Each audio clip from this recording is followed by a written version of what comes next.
In this session, we're going to talk about how beyond prevention and treatment, which are very important to mitigating the opioid epidemic, that there are strategies that can be done at the local level by partners like community organizations and government agencies to support individuals and families who are impacted by addiction and may be in recovery. And we've got a resource document that Brandy and Devin and I compiled with some resources that may be helpful to your community. We decided to do that instead of making a PowerPoint. So that way you'll have something that you can take away with you. And Alicia is joining us today as our facilitator to help with any technical issues. And so you can, if you're having any difficulties, just post something in the chat and Alicia will try to help you. And she's also going to post a link to that session handout there for us. We're going to approach the session as a dialogue and a conversation. And so I'll be serving as the moderator and posing questions to Brandy and Devin. And we want to hear your questions as well. In order to make sure that you don't have to remember them, you can post them as you think of them. I'm going to facilitate conversation with them for about 30 minutes, and then we'll save 15 minutes at the end to ask your questions. So as questions or comments come up for you during our discussion, just go ahead and type those in the chat box. And then when we get to that question and answer segment at the end of our breakout session, we'll pose those questions to them then. And that way you don't have to hold on to them and remember later. First, I'll start off by introducing myself. I'm Emily Ganji, and I work with the NC Impact Initiative at the UNC School of Government. I'm the Policy Engagement Director, which means that I get the pleasure and privilege of working with a lot of communities and state agencies and local governments across our state on a variety of policy-related projects. And this is one of those that I've enjoyed very much. And one of the benefits of working on this project was the chance to get to know great folks like Brandy Harrell and Devin Lyle, who are doing such important work in their communities in different parts of our state. And so I think you're going to enjoy learning from them today. I've been at UNC Chapel Hill for several years now, and before that, I was with the North Carolina Community College System for 10 years. I live in Durham now and work at Chapel Hill, but I'm from Burke County in the western part of the state, which is why the Blue Ridge Mountains are my background. I hope you all enjoy looking at them as much as I do. I served on the town council and was mayor pro tem for my little hometown in Burke County for 7 years. And so I bring that local government perspective to this work as well. So rather than me introducing Brandy and Devin, I asked them to introduce themselves so you get to hear their voices. So Brandy, would you start and tell folks a little bit about who you are? Sure. Good morning to everyone. My name is Brandy Harrell. I am the Behavioral Health, Director for Kinston Community Behavioral Health Center, which is located in Lenoir County. Also, I am the Project Team Manager for the Opioid Crisis Response Project for the 8th District, which is Lenoir, Wayne, and Greene counties. And I'm just excited to be here today. Devin, would you introduce yourself? Yes, so hello everyone. Thanks for joining this fun session. My name is Devin Lyle. I'm Executive Director of Wilkes Recovery Revolution, which is a recovery community organization in Wilkes County. I am an individual in long-term recovery. For me, that means I've not found it necessary to put any negative substances into my body. And I serve as a team member for the Wilkes COPE that got to take part in this wonderful collaborative effort that UNC and Blue Cross Blue Shield has gathered for us. Welcome. Thank you both for agreeing to share your experiences. To start off, we thought it would be helpful if Devin and Brandy tell you a little bit about their communities because they're in very different parts of the state, and a little bit about the work that they're doing and some of their particular initiatives. Devin, would you go first and tell us about Wilkes County? Sure. So we are in Wilkes County, North Carolina, the home of moonshine and NASCAR, I guess you would say. We are a rural community. And for us, that means that we have around 69,000 people over a 757 square mile radius. We do have 2 towns which serve as the most urban parts of our county, but they are still very rural. And then we have lots of surrounding area throughout our county. And I bring that up because it has served as a barrier for us with this epidemic to make sure that we're trying to find creative ways to serve all populations in our communities from all areas. We did through this project and bringing everyone together, we have been able to accomplish a lot in the last 2 years. And a lot of that is due to all the stakeholders and people that were brought to the table to have these important conversations. We right now, as a barrier for recovery, we focused on employment. We looked at medication-assisted treatment and being able to connect people to that resource and break stigma around that treatment option. And we also were able, our organization got a grant to open up a recovery community center, which we're offering peer services and community resources out of the new peer center, which is scheduled to open on November 1st. So that's really exciting news. So we've been able to accomplish a lot with the help of everyone over these last 2 years. And that gives you just a little background. I know we did a lot of systems mapping with this project. And for us, that was to try and determine where those barriers were and to look at each individual and kind of try to determine what series or what journey they may travel that they may find barriers to be able to get the help that they need. And so those were several of the things that came out of that has served as barriers for individuals in recovery and seeking treatment options. Thanks. Thank you, Devin. Brandy, will you go next? Sure, that was totally awesome, Devin. Thanks for your amazing work with your county. Well, with the 8th district, we are comprised of, as I said before, Greene, Wayne, and Lenoir County. And just to kind of give you a little background information, all 3 of these counties are very rural counties and economically distressed counties. All 3 of the counties ranked as Tier 1 or among the state's 40 most economically distressed counties by the North Carolina Department of Commerce.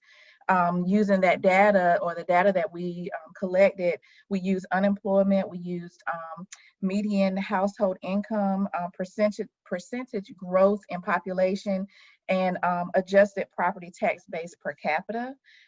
Also, Lenoir County is the state's 15th most economically distressed county, while Wayne and Greene counties, they rank 20 and 21 respectively.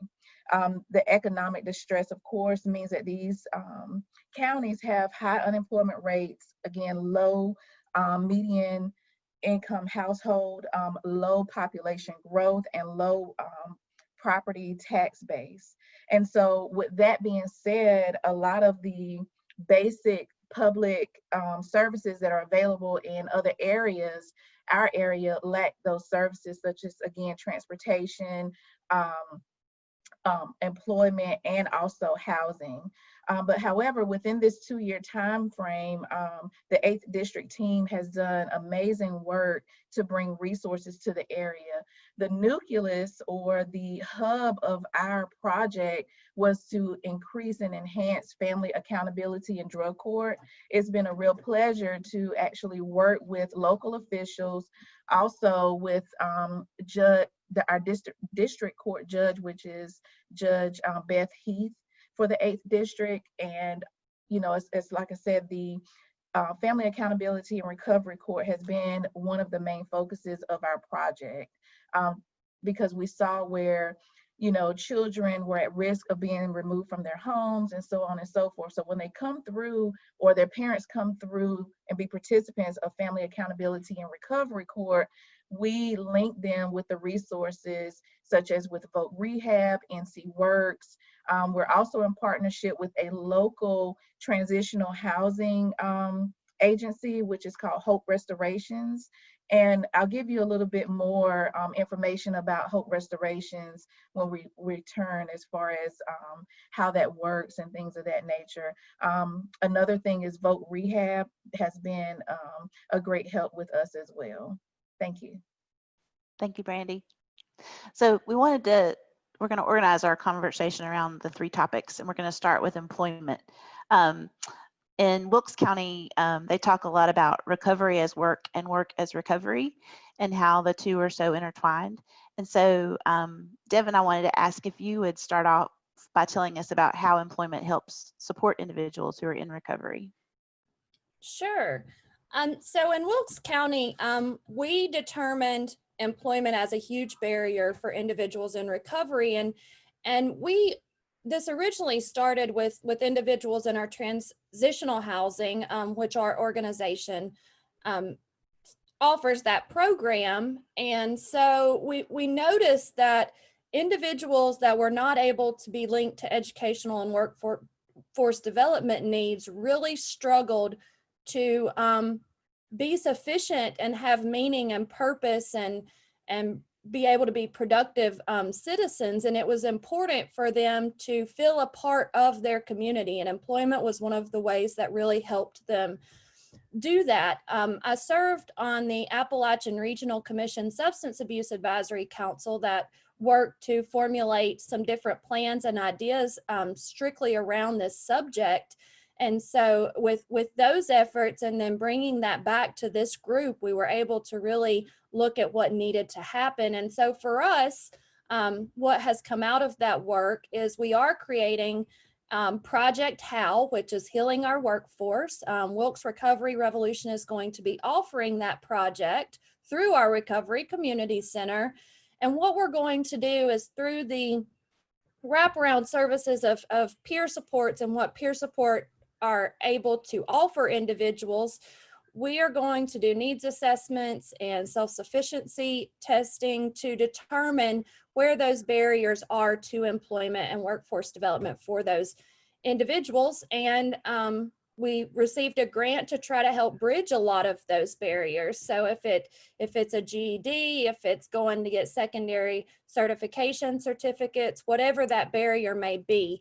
Part of that, we also determined other barriers as it relates to employment, such as dental work, crisis assistance for maybe work attire, shoes, and so a big part of that was the dental work that we actually gained some funding for. And so we're able to help individuals get the dental work that is needed for them to walk into job interviews with a smile, and for employers to be able to hire them to be in the communities that they live in and feel productive and be able to accomplish things. So that was determined as a huge barrier when we ask individuals in recovery, in treatment, and we ask employers. That was one of the things that came up on multiple occasions. So finding a creative way to partner with our dental clinic in town to be able to offer that, anything ranging from an extracted tooth to a full set of dentures or whatever that needed to look like for that person. So just trying to find creative ways for individuals to be able to do what they need to do to be successful. And we, like I said, we learned that through our transitional housing program, that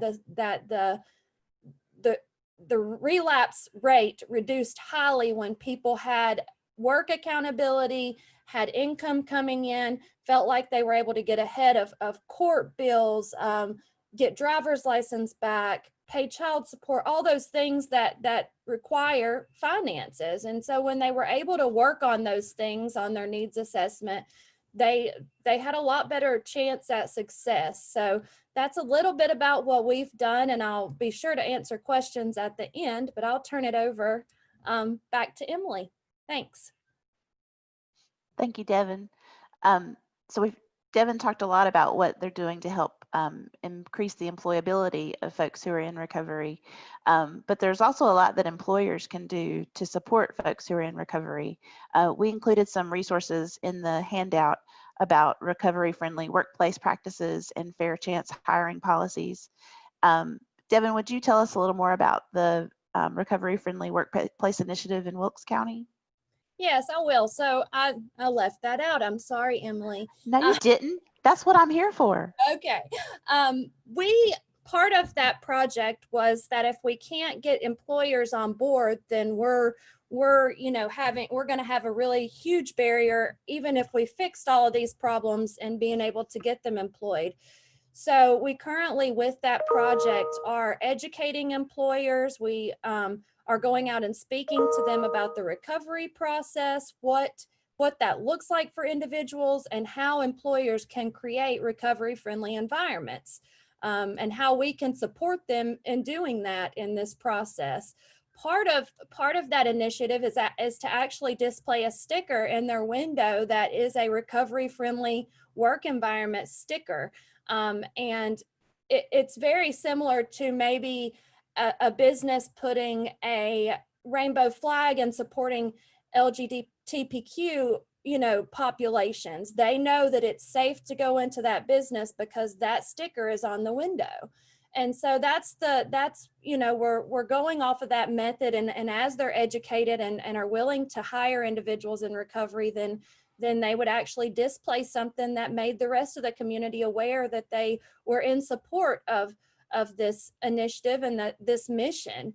And then the check the box, that is part of what we educate on. So we know that serves as a huge barrier for individuals with any kind of criminal background, specifically felony charges that may prohibit them from being able to even get an in-person interview. So what we speak to employers about is, the systems that they use to maybe vet their applications and how that process works. And if we could potentially change that and shift that to where they actually gave people an opportunity to sit down in front of them and tell their story and advocate for themselves as employees to have a better opportunity to get hired. So that is part of that educational piece that we're speaking to employers about. A lot of times those applications just get tossed to the side. They're flagged and that's it. And so really people aren't given the opportunity that they deserve to sit in front of someone and advocate for themselves. And that the reality of it is that felony will be on there for life. This person may have been successful in long-term recovery and made progress leaps and bounds and still not get to sit in front of someone for an interview. So that is definitely a huge piece of this. Thanks. Thanks, Devin. Brandy, I know that you're doing a lot to help folks become more employable in your community, and that's centered around the Family Accountability Recovery Court, as you mentioned. Could you speak a little more about the ways that you're connecting folks and referring them to other services to help them be more employable? Yes, as I said before, Hope Restorations is a local agency that we have partnered with. And in regards to Hope Restorations, folks that have been incarcerated, folks that have been just returning from detox and things of that nature, they're able to go to Hope Restorations home, and it's a transitional house, but also they are able to be employed through working with Hope Restorations. So that is a way that they actually pay for their room and board, once they are able to be released to work. And excuse me. And with that being said, that is a great thing because, just kind of piggybacking with Devin, a lot of folks that are in the transitional housing have felony charges and things like that. We also work with NC Works. We work with Vote Rehab, with the former offender program, which is kind of like the ban the box, because those charges will stay. But if those employers that are listed that will give that person another chance, we don't like to keep saying a second chance because sometimes people can run out of second chances. So we say we give them another chance at being employed so they can take care of themselves, so they can reach the point that they graduate out of transitional housing and into an affordable apartment or home of their own. Thank you. Do either one of you want to say anything else about employment before we move on to housing? Okay. Devin, could you start us off on the housing topic and share with folks how substance use disorders can impact a person's ability to access safe and affordable housing? Yes, so housing was one of our organization's primary focuses in the beginning, to offer transitional housing. And before I get there, I'll just describe some of the barriers for individuals and why that piece of this is so important. If individuals aren't able to get safe, healthy, and affordable housing, then it's very complicated and almost nearly impossible for individuals to truly go through a care plan or a needs assessment and take care of the things that they need. They're not getting access to support. Their mental state, if they don't have availability for housing and maybe they're going from place to place or whatever that may look like, is not healthy. And then also just the safety concerns with it being hard for people to return to environments where they have previously had trauma or conflict. So there's several things that we focus on with housing. It's not just transitional housing, but that is one of the ways that Wilkes Recovery Revolution has tried to bridge that barrier and offering a solution for people coming out of detox, treatment, incarceration, whatever that history may look like, as long as they're in some form stable, stability purposes. But that offers them support, constant support. We offer peer support on staff, so they do have someone at all times. If there's conflict or if there's a problem, then they have people they can reach out to and speak to. It offers a source of accountability, which we have found is huge for individuals in recovery. Having that added layer of accountability, someone that they know is expecting something out of them, or holding them to expectations, not a good word, but that's there to support them through that journey and wants to see them succeed. And so with our transitional housing program, we try to offer wraparound services from peer support we also offer transportation for all of our residents, which I won't go into that because we've still got that to speak about, but we offer transportation, housing, they have access to support groups, and part of what they'll also have access to is the employment services that we'll be offering through the Recovery Community Center. So there's, that's a huge piece of this. The other piece of this is advocating for, HUD housing and those kind of situations to maybe reduce the expectation or requirements for individuals to get into affordable housing solutions. Because right now, for example, if we had an individual come in that had a felony charge, whether they had children, didn't have children, it doesn't matter.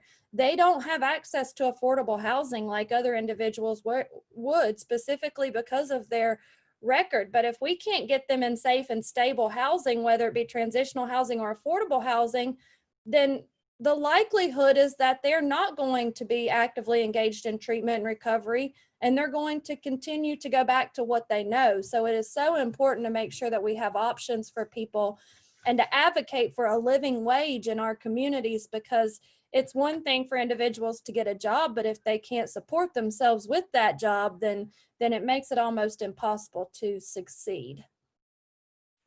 Thank you, Devin. Brandy, will you share the strategies that you're using to connect folks with safe and affordable housing in your community? Yes, when the participants come through the Family and Accountability court, we do have a coordinator that does a needs assessment. Once that needs assessment has been completed, again, we do the referral for resources as far as, just like Devin said, affordable housing, there's Section 8 housing, public housing and things like that. But right now it seems as though those are like really, really lengthy waiting lists in our area. And again, by it being a rural area, sometimes the transitional housing, can fill up fast as well. But however, we do connect them with the transitional housing. And right now we are in the process of waiting on, with our fingers crossed, a grant award from OJJDP to open up a women's transitional home as well, because we've seen a lot of moms that are coming through the program that are not gainfully employed, but still need a safe place to live. And in order, if they're at risk of getting their kids taken away, that is another tenet to the examples as far as having them to have suitable places to live. So with the transitional housing, we're hoping that we'll be able to fund it where, moms can be there, children can be there with their moms and things of that nature. Because, we really believe that collaborative care is a community responsibility with the stakeholders, with all of the folks that, we can actually, speak with and have meetings with. And, within this 2-year time frame, again, that's how we actually, made the community aware of the opioid crisis. And, some of the things that folks don't think about when they think about the opioid crisis, they just think about, okay, folks using or deaths and things like that, but it goes, very much deeper, as we're talking about now, with housing and things of that nature. And so again, we also, I just have to reiterate with Voc Rehab. Voc Rehab, most people only think of employment, but they also help with housing, transportation, and things of that nature. Advocating for the participants is very, very important because, again, it's another chance at trying to get things right with their families, be a productive citizen in the community again. But it takes whole person care. And that I can go really deep into the whole person care, by being connected and the director for Kinston Community Behavioral Health. We still are a one-stop shop because we have, dental, as Devin spoke about, but we have dental, we have family medicine, pediatrics, OBGYN, and then our mental health department as well. So, we have linked with the Family Accountability and Recovery Court so folks can receive that whole person care, because if they're not, treated wholly, then they're still going out broken, if that makes sense. Thank you. Thank you, Brandy. And now we'll shift to transportation for a few minutes. Brandy, we'll start with you this time. If you would talk about why transportation is such a barrier for individuals with substance use disorders. Okay.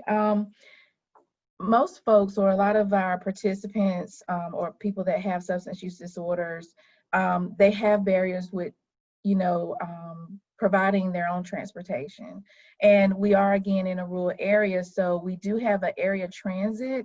But if you are not in the township of where the transit picks folks up, and you're in these outlining towns or counties, then it makes it hard to get to work, to get to different appointments. Folks that are suffering or dealing with substance abuse disorders, it's hard for them, because they may have charges with DUI charges, so they can't get their license and things of that nature. Also, if they don't have underlying mental health issues to be taken care of, and I'm also a licensed clinical addiction specialist, so I provide direct care too. So there are folks that come in that want to be able to have life on a functioning level for them, be able to drive, but with anxiety and things of that nature, excuse me, they're not able to get employment. They're not able to obtain driver's license and things of that nature. So for me, I would say the things that make it difficult for folks who are in recovery, or folks that are dealing with substance abuse issues, to have transportation is they may have the legal charges such as a DWI or DUI, and then they have underlying mental health issues, and also they are not able to sustain employment. So both Devin and Brandy are from rural areas of the state, but we know that transportation is an issue for folks in recovery in urban parts of the state as well, and we want to acknowledge that. But for the last question that I want to pose, Devin, I wanted to ask if you would share what some of the strategies are that you've used to overcome the transportation barrier in Wilkes County. Sure. So this is just to tack on to what Brandy shared. She was spot on with the barriers, of course. And so some of the ways that we have started trying to increase transportation is we are actually going to start offering transportation through the Recovery Community Center. So any individual engaged in services there, we are actually going to have transit vans specifically for those individuals. So that is one of the new ways that we are trying to add on transportation. And then we also offer transportation to all appointments, support services, court dates, that kind of thing for our transitional housing program, whether that be through our van and the driver that drives those individuals or their peer support. So we have found, just like Brandy shared, that our public transportation route does not meet the needs of the individuals that we serve. And so in order for them to get that whole person care and those wraparound services, we had to find a way that we could try to bridge some of that. And so we actually received a grant through Golden Leaf Foundation here in North Carolina to be able to purchase the transportation vans. And we already were doing that through our transitional housing program. So that's one of the main strategies we are using, have been using, and are increasing now to be able to offer that to individuals outside of our our transitional housing program, so that everyone we serve has access to transportation. And eventually, we're starting off with 2 vans, but eventually we're hoping that the transportation need is great enough to split it into the 4 regions of our county and have transportation vans for each region. We also try to sit down with individuals before we automatically start providing transportation and see if there is access to transportation that they weren't aware of. If there is, public transportation that they didn't realize they qualified for, or some other, circumstance, or is there a way that we can help you get your driver's license? What fees are we looking at for that to happen? Or what are the steps that we need to take to get you to where you can have your own vehicle? So we have helped with those things as well through our crisis assistance program, and trying to help, with some of those fees, as long as they're trying to help themselves and are putting forth the efforts. So those are a couple of ways that we're trying to do things here in Wilkes. Thanks.